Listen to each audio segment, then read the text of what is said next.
In a moment, Gareth Jones on speed. But first the weather with Flavio Briatore. With the possibility of the rain, it was physically also drive very unlucky for bad for me. I mean, this precipitation, also a little bit of speeds and spots in the afternoon. Maybe it's good for everybody's Formula One. The weather with Flavio Briatore.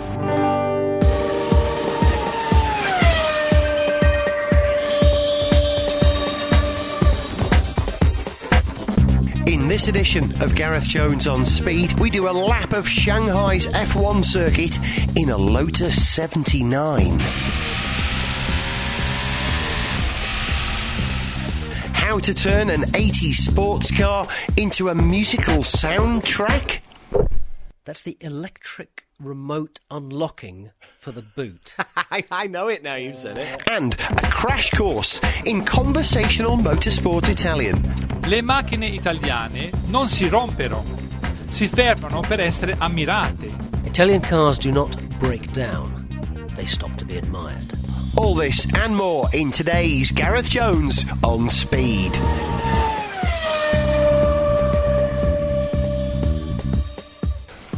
Welcome to Gareth Jones on Speed. I'm Gareth Jones. Joining me in the studio as ever. It's actually our living room, isn't it? Yeah, well, it's a studio. There's a recording going on. It's a studio. The first thing we usually do in the show is look at the most recent Formula One race, which means today's race at Monza. Yeah, and what an exciting race it was, particularly towards the end with Montoya's tyre going off.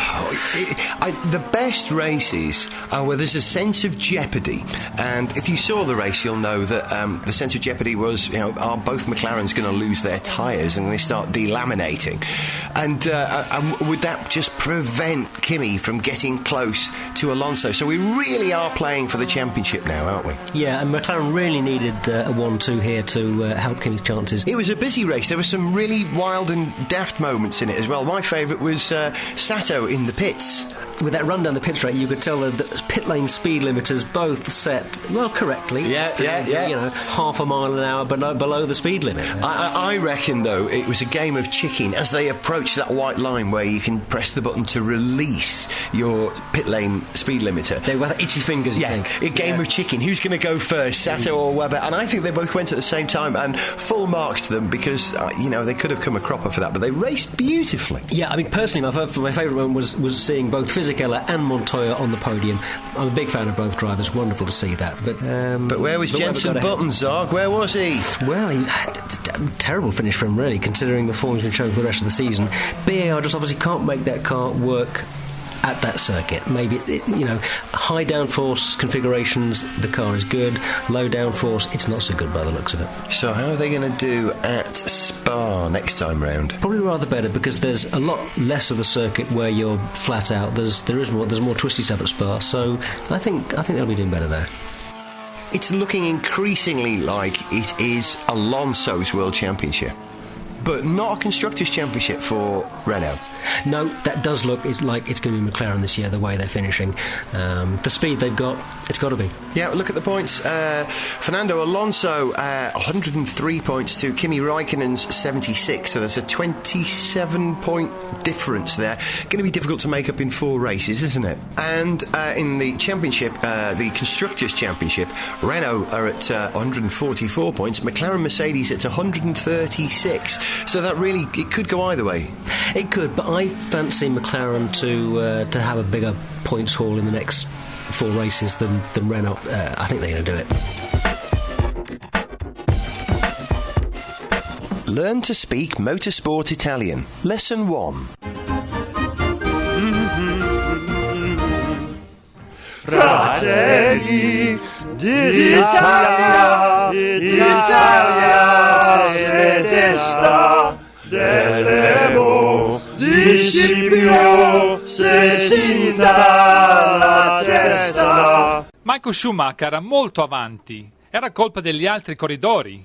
Michael Schumacher was well ahead. It was the other driver's fault. Dio la creò. And there'll be plenty more useful motorsport Italian phrases throughout today's edition of Gareth Jones on Speed. Piano Trilli, Crispy Norbers, Rumens Balakello, Felice Bassa, David Coulthard.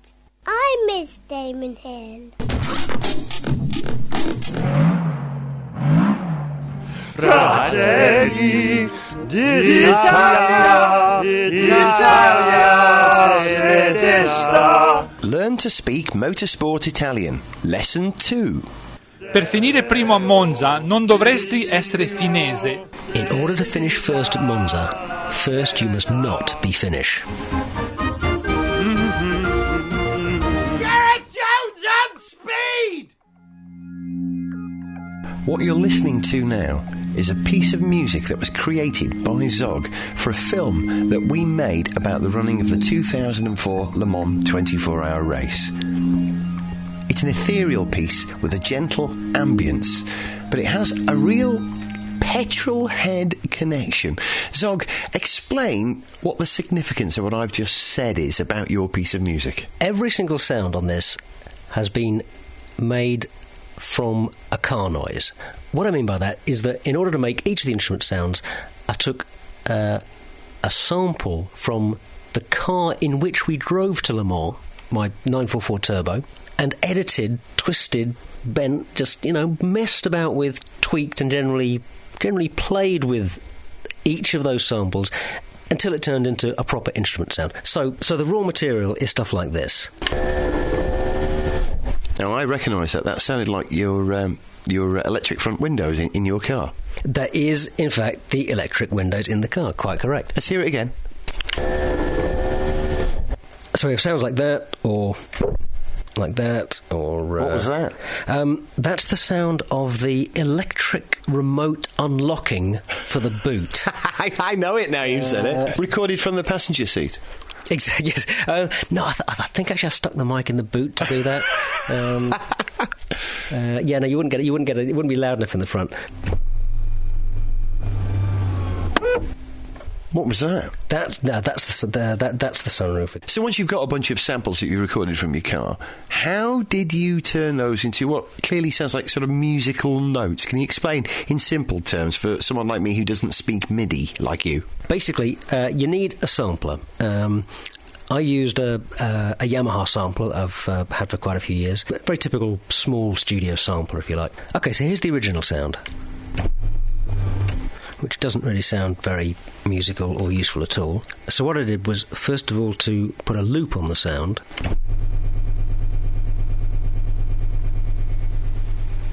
I see, so you've extended that sound now, so it's become a note with a decay. Exactly, you've got something that can be the basis for a sustained sound rather than just, a one-off. Next, I raised it in pitch.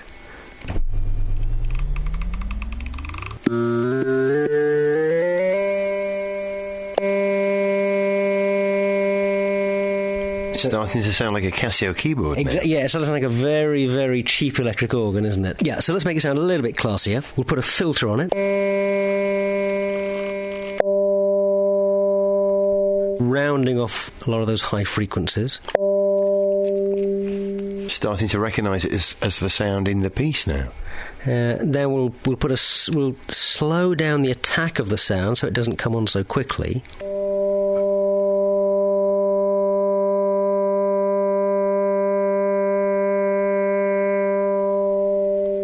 So what I've done there is to put a volume envelope on the sound so that it comes in gently rather than coming in hard, as the original sound did. And also to put an envelope on the filter so that it kind of goes wow a little bit, rather than being kind of flat in tone. So and it becomes organic and characterful. Yeah, in the it kind of process. grows, rather than being a flat sound. And then if we feed it into some effects, just like a chorus and a bit of flanger and a little bit of delay, it gets spacier and richer, and it comes out like this.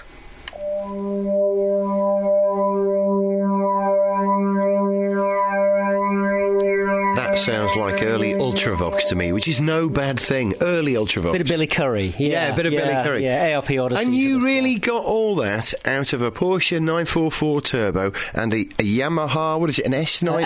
A3000. A3000 sampler. That's right. If we take that sound and play a few notes together, it sounds like this.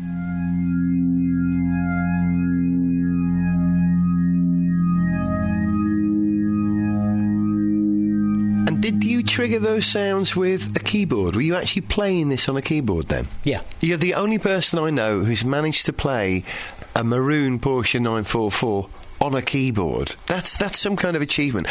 Just tell me again about some of the other things that you sampled to achieve all the other sounds that we'll hear in the background of the piece. It's actually a relatively simple arrangement because, as you know, it was to go behind moving image, so there's narration going on, there's dialogue, and there's action happening on screen, so, so it's a background sort of fairly simple thing. But the sounds in there are, as well as that sort of washy, sweepy sound, there's a little blippy thing that goes like this. And that little sound comes from the electric sunroof motor turned into something. Didn't you tap a manifold as well or something? Well, that's where the kick drum comes from. That's where this comes from. The kick drum! That's you tapping your exhaust manifold or something? I think that's the manifold, yeah. And that's kind of down-tuned quite a long way, and again, a bit of filtering, and you get, a nice little clonk. That's amazing. Put it all together, and it goes like this.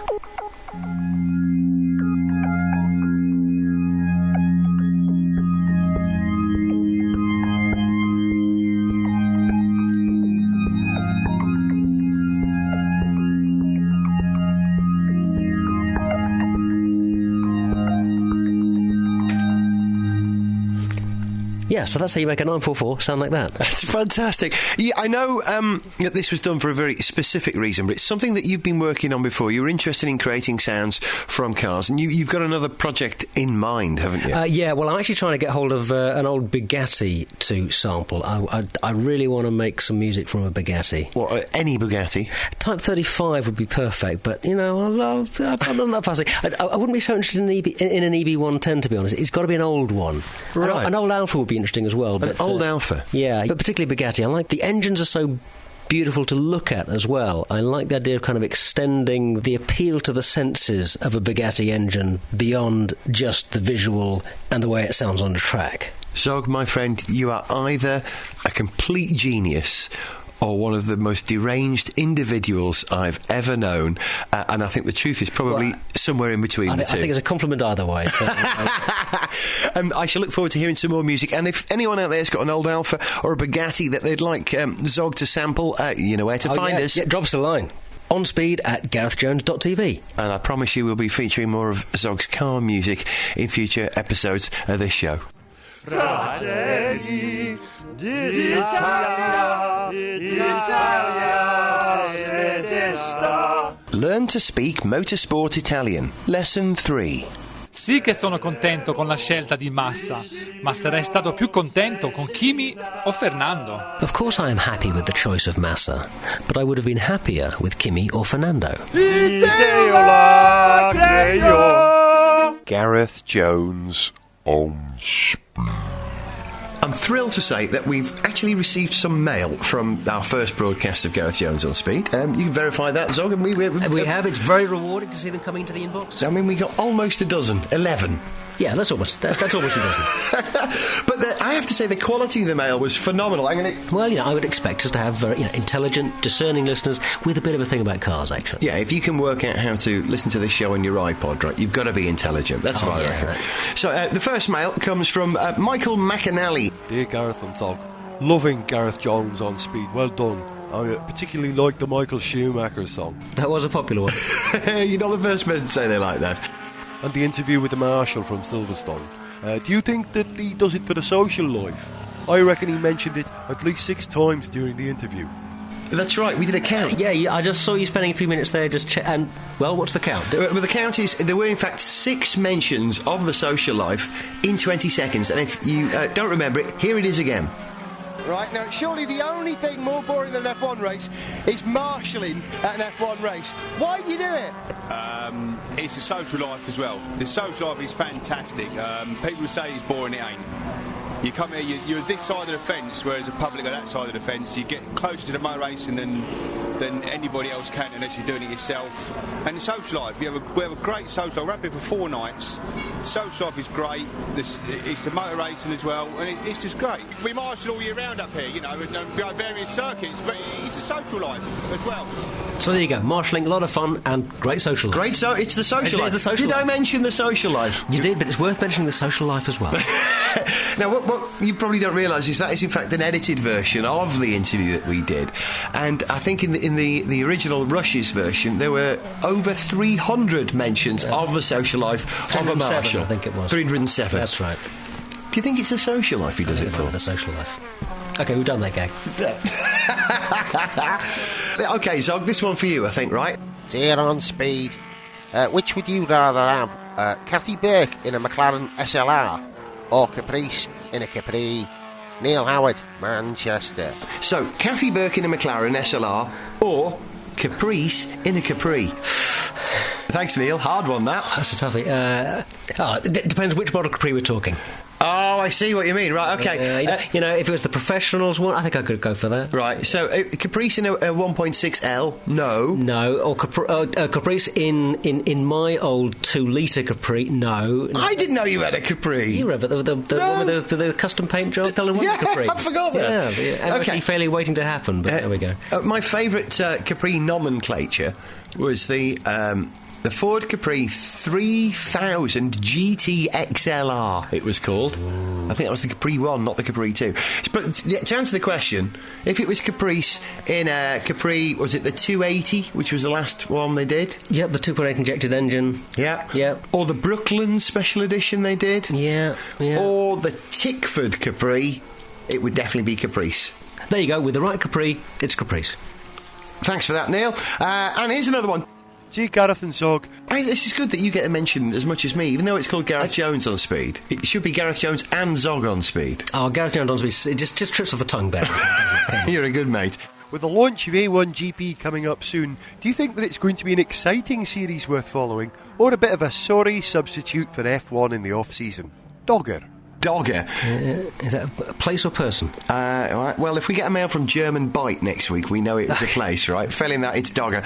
Dogger, do we like A1GP? You tell them, so. Well, this is an interesting question because, personally, I'm certainly looking forward to it. But, Gareth, you're going to have a bit more of an insight into the series than otherwise. Yes, I am going to be working on A1 Grand Prix. I should be the pit lane reporter, so we will have access to the drivers and the teams, and I should be travelling around the world doing it, and we should be recording Gareth Jones on speed as we travel. So, yes, I personally really do believe in it, and not just because it's going to pay my mortgage for the next 6 months. I really believe in it because I think the spirit of the thing is right, and it's you know, more people watch international football because it's their nation than they watch club football. And I think this is the same. People will watch A1 Grand Prix because it's their country, who they might not normally watch an F1 or a Champ Car or a Formula 3000 or a GP2 race. Yeah, that is a very interesting aspect of it. I mean, I think a lot of motorsport fans tend to follow drivers. I generally follow drivers. Yeah, that's true. But as you say, there's this international World Cup angle to it. It's nation racing against nation, and you're changing drivers according to their availability. So, you know, so one week you'll have one guy in the car, next race there'll be somebody else. That's going to make it interesting. Yeah, it's that idea that America could field Scott Speed part way into the season. Probably not for the early races because he's busy in GP2. But I think if Scott Speed comes into this halfway through the season, it will give it quite a boost. It's such a great name. And there are some good names. There's some very good drivers. Jos Verstappen's in there. Alex Ewing is in there. I mean, he's not that good, but, you know, he has steered a Formula 1 car. Okay. He's better than me. Marginally. No.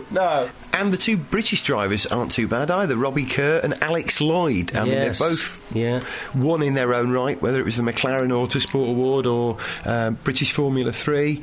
Yeah, I can't wait, mate. Well, you'll be able to tell us a bit more about it when you start working at... is it next week? In about 3 weeks. So, well, yeah, next week I've got a preview, and then the first race is at the end of September. Gareth Jones on speed will be there. Fratelli d'Italia, Italia, Learn to speak motorsport Italian. Lesson 4. Move over and let Rubens through. Per favore. Ma... no. there is no Italian equivalent for this phrase. You're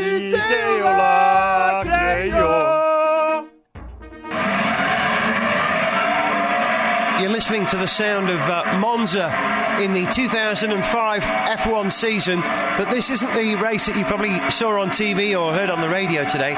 This is me and Zog playing it on F1 2005 for the PlayStation 2, the PS2.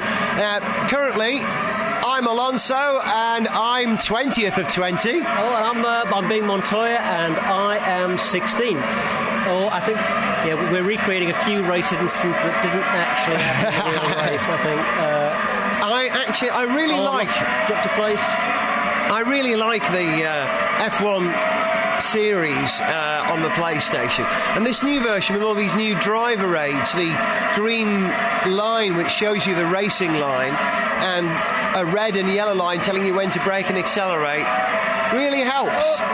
Yeah. I'm not bad at these games, but something like that will allow just about anyone to play at any level, because it gets tough, this game, doesn't it, Zog? You've played it. Yeah, well, I think it's got the balance of simulation and arcade playableness, you know what Playability? I mean? Playability, yeah, about right. So it's not frustratingly hard to play.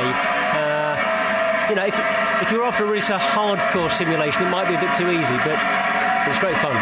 You've got to feel for them, haven't you? Because the lead time on this game, it takes so long to write a game this huge that things change. And the Brundle and James Allen commentary, you can hear where they've gone back into the studio to re-record the names of drivers that they never expected to find on the grid. And the biggest giveaway is the Nick Heidfeld one. It just doesn't match. Listen. That must be for Nick Heidfeld.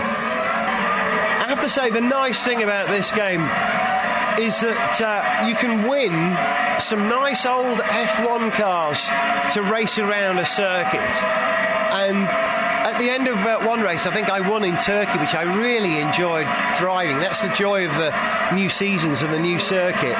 That I won a Lotus 79, which I immediately took for a spin round Shanghai, and it sounded great. You can hear how the old Lotus engine just sounds so different to the V10s that we're used to today, and that banging that you get on the overrun. And it's a much more difficult car to drive than today's Formula 1 cars. It's forgiving initially, but when you get sideways, you can hear it screeching, but sometimes it just lets go. Very satisfying. I noticed that you were grabbing some of the commentary soundtrack earlier. Yeah, well, you've got full control over the what commentary and pit radio you hear in the game. So you're right, I recorded James Allen and Martin Brundle completely clean with no other effects on, and consequently I can now re-edit what they said.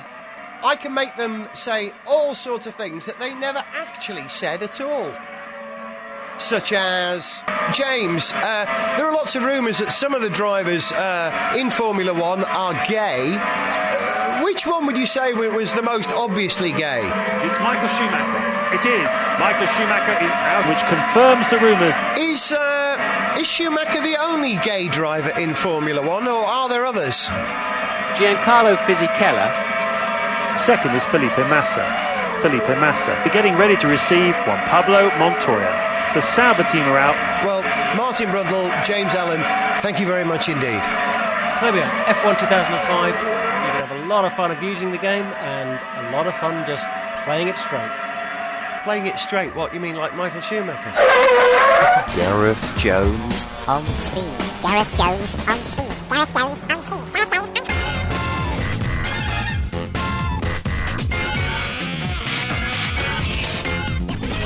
Time now for the part of Gareth Jones on speed we call Carnections. Zog, tell them what Carnections is. Very simple game. We get two cars and we have to find a connection between them. Now, obviously, this can't be something that Zog and I do, because it would mean that if we came up with cars, then we could be well prepared on the answers. Yeah. And usually it's my fantastic girlfriend, Violet Berlin, who manages to come up with the great cars, but she's not here with us in the studio today, but she is on the end of a phone. Hi, V. Hello there. Where are you, Brighton? Yeah, down in Brighton for a birthday party, but I have prepared connections in my absence. So I think you'll find that if one of you, Zog, can you go to the toilet and you'll find a cheesy car calendar in there and bring it back and I'll explain what you have to do by the two cars, okay? I'll have a sneaky look at it on the way. Off you go. Go on. No cheating, Zog. I swear this is absolutely for real. Zog's just gone to the loo just outside of our studio, our living room, that is. And that's it. That's the one. He's got it. Got it. Bring it over. That's the cheap and cheesy one I got Gareth in January, of course. You buy calendars. And what I want you to do is I'm going to direct you to 2 months of the year, and there will be expensive and cheesy cars illustrating that month of the year, and they will be your car connections. So there's no way I can know what those cars are, and there's no way you can have prepared for this. And your 2 cars, are you ready? We're ready. Yep. Okay, I think July, which is Gareth's birthday month, and February, which is Zog's birthday month. Okay, July is the Porsche Boxster. Oh, that's good for you because you're a Porsche expert, aren't you? Yeah, I'm certainly a big fan. Yeah, July Porsche Boxster. February is Ferrari 348 Spider. Okay, boys, you got your cars. Now find your car connection. Your time starts now. Porsche Boxster and the Ferrari 348 Spider. A Boxster. It's got a flat 6 engine. Flat 6. The 348 has got a V. It's a V8. It's not a 4 litre 3.4 litre V8, wasn't it? I have to admit defeat. Some design link there. Mid-engine. They're both mid-engined. Both mid-engine. Okay. It's a bit of an easy one, that, though, isn't it? Bonnet emblems. Bonnet emblems? Bonnet emblems both include a prancing horse that's taken from the coat of arms of the same town in Germany. No! Yes. You're telling me that the prancing horse is from a German... I'm telling you that the Ferrari prancing horse comes from the same original source as the prancing horse that you will see is included in the Porsche logo, and I think it's from the Stuttgart coat of arms. And there's quite a long story as to why it ended up on an Italian car, but that's a whole other thing. Violet, do you accept that solution? I do accept that, and it'd be interesting to find out if there are any more. If anyone wants to write in, I guess. Okay, yeah. Well done, boys. Great. Thank you, Violet, and we'll speak to you when you get back. Yeah, speak to you then. Thanks, bye. Bye. So, any ideas, any suggestions for cars for us to connect? Write to onspeed@garethjones.tv.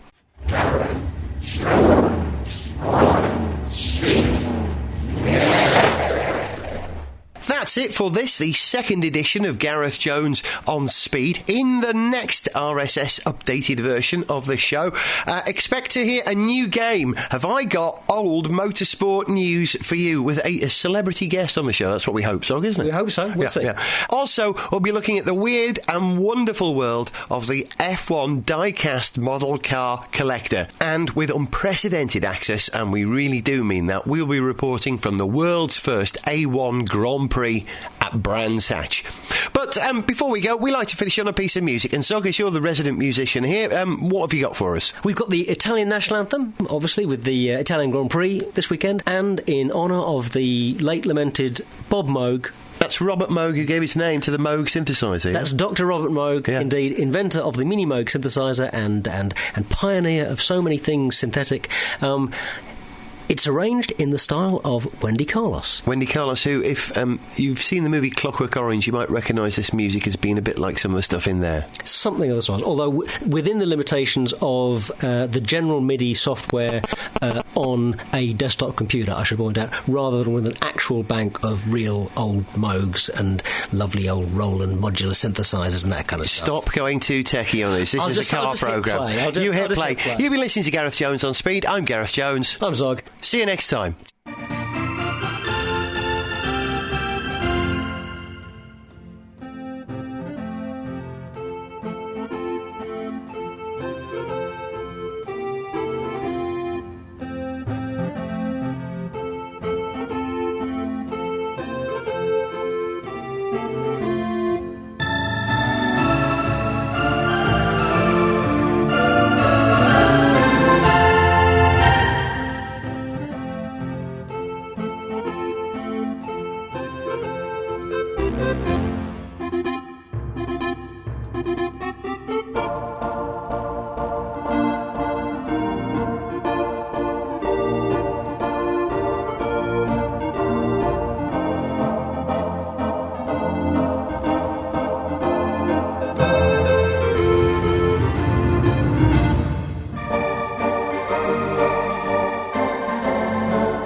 Gareth Jones on Speed was a Made in the Living Room production. Gareth Jones sulla velocità è una produzione nel salotto.